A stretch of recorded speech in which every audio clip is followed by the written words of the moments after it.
Subscribe करंतु एबे हम चैनल को आउ प्रेस करंतु बेल आइकन को जहा द्वारा लेटेस्ट वीडियो नोटिफिकेशन आपण मानकु सर्वप्रथमे मिली जिवो। नमस्कार बंधुगण, ओम नमः शिवाय।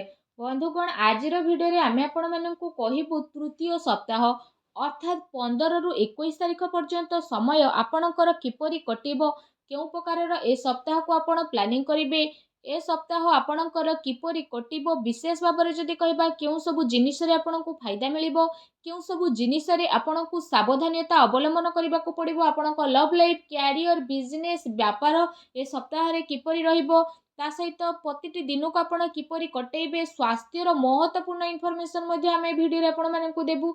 आ वीडियो शेष रे आमे आपण मानकु किछि उपाय विषय मध्ये कहबो, जहा द्वारा आपण ए सप्ताह को आहुरी अधिक भलो आ महत्वपूर्ण भरा साब्यस्त करि परिबे। आगो को वीडियो आरंभ करबा पूर्वरु हमर आपणकु रिक्वेस्ट, जदि आपण हमर ए चैनल रे नुआ आछंती चैनल को सब्सक्राइब करंतु, सांगरे नोटिफिकेशन रो बेल को मध्ये ऑन करंतु, जहा द्वारा समय समय देश नुआ नुआ वीडियो रो नोटिफिकेशन आपणक पाखरे पहुंची जिवो। आसंतु जानिबा किपरि रहइबो आपणक पई तृतीय सप्ताह अर्थात 15 रु 21 तारिख पर्यंत समय। जदि सबुठारु प्रथमे आमे आपणको कहबु कि ए सप्ताह रे आपणक पई कोन सतरे पॉजिटिव रहिबा पई जाउछि। जदि विशेष भाବରେ कहबा फ्रेंड्स, ए दिन रे कोनोसी राजनीति लोकंक सहित आपणकर साक्षात हेबो, आ ए सप्ताह रे आपणक लोकप्रियता बढ़िबो। ता सहित जन संपर्ककर दायरा मध्ये आपण विस्तार करिवे। संतानक तरफरु तांकर कैरियर को नै कि सप्ताह रे कोनोसी शुभ समाचार मध्ये मिली पारे। आपणकर सिद्धांतवादी दृष्टिकोण समाज एवं धार्मिक स्थल रे आपणको विशेष भाବରେ सम्मानजनक उपाधि मध्ये प्रदान करिवो। एहा सहित धार्मिक एवं आध्यात्मिक गतिविधि रे आपणकर विशेष भाବରେ महत्वपूर्ण योगदान रहिबो। प्रॉपर्टी संबंधित कोनोसी अटकी थिबा कार्य पूरा हेबार मध्ये संभावना बनुछि।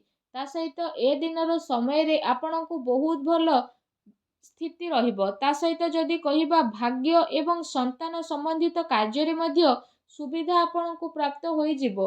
आपणकर विवेक एवं आदर्शवादी स्वभाव विशेष भाବରେ आपणको पई महत्वपूर्ण उपलब्धि नै कि आसीबो। ता सहित ग्रहर स्थिति ए दिन रे आपणक पई काफी संतोषजनक रहिबो।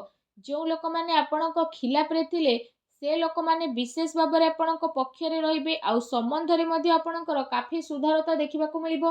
सबु कार्य ए सप्ताह रे आपणकर शांतिपूर्ण भाବରେ संपन्न हेबार नजर आसीबो।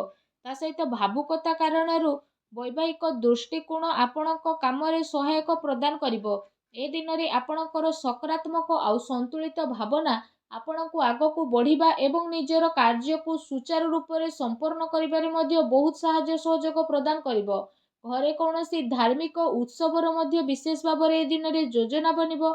आपण पुणी थरे निजे निजकु ताजा विशेष भाବରେ अनुभव करिवे। एहा सहित जदि कहबा अटकी थिबा पेमेंट मध्ये मिलिबा कारणरू विशेष भाବରେ आर्थिक स्थिति रे आपणकर काफी टाइम पर्यंत सुधार आसीबो, जहा द्वारा आपणको काफी खुशी मिलिबो एवं आपणक मन बहुत ही प्रसन्न रहिबो।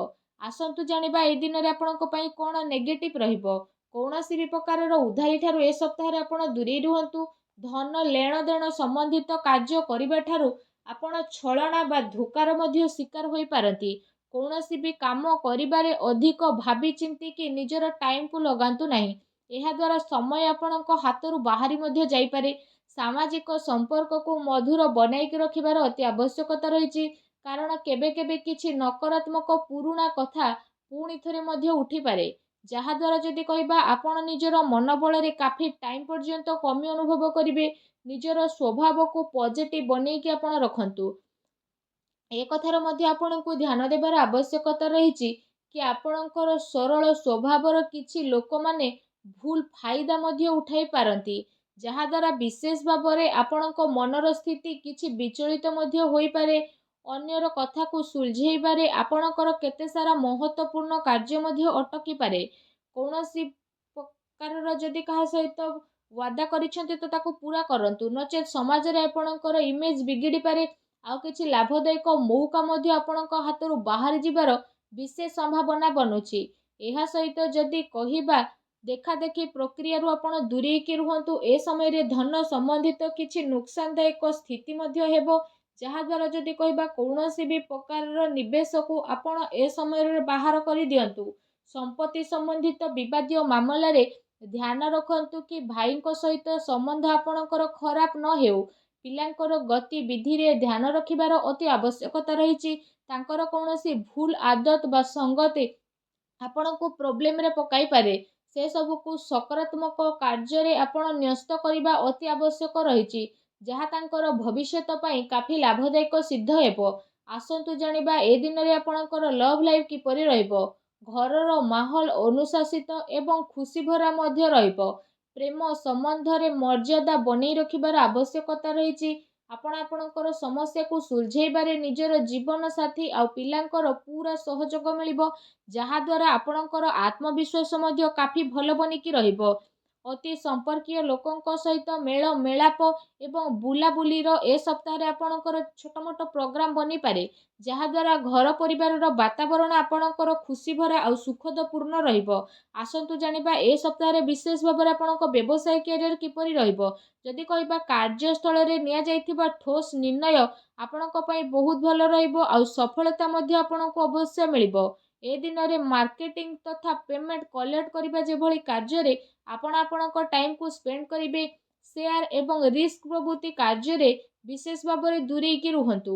ଆପଣଙ୍କ ସହ ଛଳନା କିମ୍ବା ଧୋକାଧଡ଼ି ମଧ୍ୟ ହୋଇପାରେ। ଚାକିରିରେ କୌଣସି ପ୍ରକାରର ସ୍ଥାନ ପରିବର୍ତ୍ତନ ବିଶେଷ ଭାବରେ ଆପଣଙ୍କ ପାଇଁ ଯୋଗ ବନୁଛି। କାର୍ଯ୍ୟସ୍ଥଳରେ କୌଣସି ପଡ଼ୋଶୀଙ୍କ ଦ୍ୱାରା ଲଢ଼େଇ ଝଗଡ଼ା ଯେପରିର ସ୍ଥିତି ମଧ୍ୟ ବନିବ। କିଛି କାନୁନି ବା ନିବେଶ ସମ୍ବନ୍ଧିତ ବିଶେଷ ଭାବରେ ଜଟିଳ କାମର ଆପଣଙ୍କୁ ସାମ୍ନା ମଧ୍ୟ କରିବା ପାଇଁ ପଡ଼ିବ।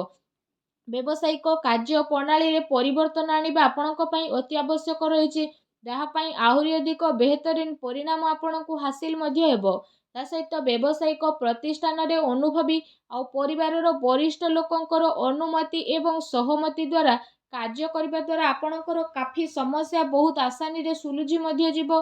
ଧନ ଲେଣଦେଣ ସମ୍ବନ୍ଧିତ କାର୍ଯ୍ୟରେ ଅଚାନକ କୌଣସି ଲାଭଦାୟକ ସ୍ଥିତି ମଧ୍ୟ ଆପଣଙ୍କର ବନିବ, ଯାହାଦ୍ୱାରା ଆପଣଙ୍କୁ କାଫି ଖୁସିର ଅନୁଭବ ହେବ। କାର୍ଯ୍ୟକ୍ଷେତ୍ରରେ ଯାହା ଆପଣ ପରିବର୍ତ୍ତନ ସମ୍ବନ୍ଧିତ ଯୋଜନା ବନଉଥିଲେ, ତ ସେସବୁ ଉପରେ ରାଜ କରିବାର ଉଚିତ ସମୟ ଏବେ ଆସିନାହିଁ। ଏ ସମୟରେ ଆପଣ ନିଜର ଅଧିକତମ କାର୍ଯ୍ୟ ଊର୍ଜା ନିବେଶରେ ଲଗାନ୍ତୁ। ବର୍ତ୍ତମାନର ଗତିବିଧିରେ ଆପଣ ନିଜର ଧ୍ୟାନ କେନ୍ଦ୍ରିତ କରନ୍ତୁ। ଏହା ଆପଣଙ୍କ ପାଇଁ ବହୁତ ହି ଭଲ ରହିବ। ଆସନ୍ତୁ ଜାଣିବା ଆପଣଙ୍କର ସ୍ୱାସ୍ଥ୍ୟ ଏ ସପ୍ତାହରେ କିପରି ରହିବ। ଯଦି କହିବା ଏ ସପ୍ତାହରେ ଆପଣଙ୍କ ସ୍ୱାସ୍ଥ୍ୟ ବହୁତ ଭଲ ରହିବ, କିନ୍ତୁ ପୁଣି ଦିନଚର୍ଯ୍ୟାକୁ ବ୍ୟବସ୍ଥିତ ବନେଇକି ରଖିବା ଆପଣଙ୍କ ପାଇଁ ଅତି ଆବଶ୍ୟକତା ରହିଛି। ଏହା ପାଇଁ ଆପଣ ଆପଣଙ୍କର ଖାଦ୍ୟପେୟରେ ଧ୍ୟାନ ଦିଅନ୍ତୁ। ତା ସହିତ ଆପଣ ଆପଣଙ୍କ ସ୍ୱାସ୍ଥ୍ୟକୁ ଆହୁରି ଅଧିକ ଭଲ ରଖିବା ପାଇଁ ପ୍ରତ୍ୟେକ ଦିନ ଯୋଗ କରନ୍ତୁ, ବ୍ୟାୟାମ କରନ୍ତୁ ଏବଂ ସୁସ୍ଥ ରୁହନ୍ତୁ। ଆସନ୍ତୁ ଜାଣିବା ଏ ସପ୍ତାହରେ ଆପଣଙ୍କ ପାଇଁ କ'ଣ ବିଶେଷ ଉପାୟ ରହିଛି। ଏ ସପ୍ତାହରେ ବିଶେଷ ଭାବରେ ମା ଲକ୍ଷ୍ମୀଙ୍କର ପୂଜା ଆରାଧନା କରନ୍ତୁ, ଛୋଟ ପିଲାଙ୍କୁ ଚକୋଲେଟ୍ ଦିଅନ୍ତୁ, ସାବୁଦାନାର କ୍ଷୀରି ବନାନ୍ତୁ। ତା ସହିତ ସେ କ୍ଷୀରିରେ ଆପଣମାନେ ଚିନି ବଦଳରେ ମିଶ୍ରି କରନ୍ତୁ। ଆଉ କ୍ଷୀରି ଯେତେବେଳେ ପ୍ରସ୍ତୁତ ହୋଇଯିବ, ତ ସେଥିରେ ଆପଣ ଅଳ୍ପ ଟିକେ କେଶର ପକାନ୍ତୁ। ଆଉ ତାପରେ ଆପଣ ସେ କ୍ଷୀରିକୁ ସବୁଠାରୁ ପ୍ରଥମେ ମା ଲକ୍ଷ୍ମୀଙ୍କ ପାଖରେ ଭୋଗ ଲଗାନ୍ତୁ। ଏହାପରେ ଆପଣ ସେ କ୍ଷୀରିକୁ ମା ଲକ୍ଷ୍ମୀଙ୍କ ସମର୍ପଣ କରିକି ଗରିବ ଲୋକଙ୍କ ଭିତରେ ବାଣ୍ଟି ଦିଅନ୍ତୁ। ଏପରି କରିବା ଦ୍ୱାରା ମା ଲକ୍ଷ୍ମୀ ବହୁତ ଶୀଘ୍ର ପ୍ରସନ୍ନ ହେବେ ଏବଂ ଆପଣଙ୍କର ସମସ୍ତ କଷ୍ଟକୁ ଦୂର କରିବେ। ମା ଲକ୍ଷ୍ମୀଙ୍କୁ ଭଲ ପାଉଥିଲେ ସଚ୍ଚା ଦିଲରେ କମେଣ୍ଟ ବକ୍ସରେ ଜୟ ମା ଲକ୍ଷ୍ମୀ ଅବଶ୍ୟ ଲେଖନ୍ତୁ ଓ ଭିଡ଼ିଓକୁ ଲାଇକ୍ ଆଉ ସେୟାର କରିବା ପାଇଁ ଆଦୌ ବି ଭୁଲନ୍ତୁ ନାହିଁ। ଧନ୍ୟବାଦ।